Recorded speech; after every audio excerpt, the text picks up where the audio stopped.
Take me to the right. I will pass the wind between my fingers.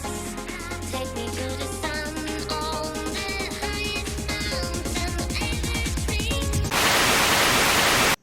Hello বন্ধুরা, তোমরা সবাই কেমন আছো? আশা করি তোমরা সবাই খুব ভালো আছো। আমিও খুব ভালো আছি। আমরা গত 27 তারিখ নাগাদ হ্যাপি ভ্যালি পার্কে গেছিলাম। তো সেটাই তোমাদের সঙ্গে আজকে শেয়ার করব যে কিভাবে গেলাম, কি করলাম। চলো দেখতে থাকো। আমরা বাড়ি থেকে মোটামুটি 6:30 নাগাদ বেরিয়েছিলাম এবং 7:54-তে একদম কৃষ্ণনগর থেকে ডাইরেক্ট বনগাঁ পর্যন্ত ট্রেন আছে, সেই ট্রেনটাই ধরেছিলাম। চায় চায় চায় বল একটু রিমা মুখে বল চায় চায়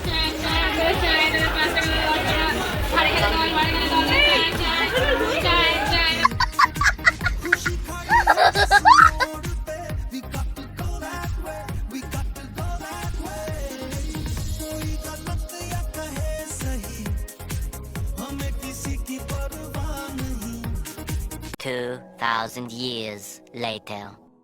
এই যে আমরা সব চলে এসেছি। এই যে আমাদের পার্ক দেখা যাচ্ছে, এখানে আমরা চলে এসেছি। তারপর আমরা বনগাঁ থেকে আবার বিরাট ট্রেন ধরি এবং তারপর টোটো করে হ্যাপি ভ্যালি পার্কের সামনে আমাদের নামিয়ে দেয়। তারপরে এই কাকুর দোকান থেকে আমরা জামা আর এই কভারগুলো নিয়েছিলাম। আমরা ভাড়া নিয়েছিলাম না, এমনি এই কাকুর দোকান থেকেই কিনে নিয়েছিলাম। এখানে কিন্তু ঢোকার টিকিট ছিল 500 টাকা এবং তার মধ্যেই সব রাইড ছিল। আর তোমাদের কাছে একটা রিকোয়েস্ট আছে যে কেউ ওই কভারের মধ্যে ফোন নিয়ে জলে নেবো না। যতই বলুক যে জল ঢুকবে না, তাও জল ঢুকে যায়। আমার ফোন নষ্ট হয়েছে, আর আমার সাথে আরও যারা দুজন গেছিলো তাদের ফোন নষ্ট হয়েছে এবং অনেকেই দেখছি ওখানে ফোন খুলে খুলে রোদে শোকাচ্ছে।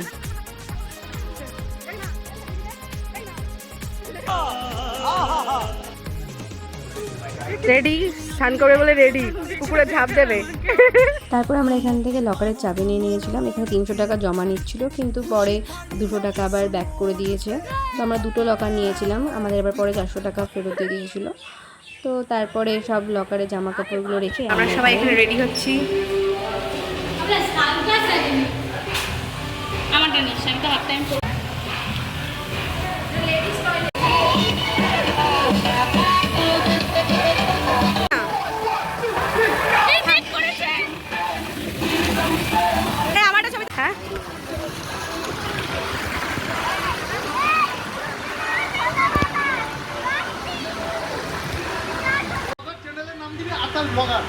মারবো।